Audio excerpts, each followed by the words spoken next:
Welcome to Decode Chinese Characters. Do you still remember this character? Yes, it's pronounced 人 and it means person. Today, we're going to build on this character and create a new one. Now, take a look at this. Its pronunciation is 从 it's made up of two characters, 人 but it doesn't simply mean two people. See how it looks like two people, one in front and one behind? It's almost as if one person is following another. That's right. This character can mean to follow or to accompany. For example, 随从 means someone who follows another person. It can also carry the idea of yielding or depending on another.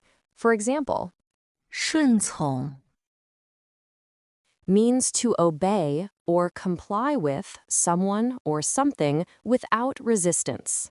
Now let's practice reading this character together. 从 从 从 Do you remember the golden rule of writing Chinese characters? That's right, from left to right and from top to bottom. So how do we write this character?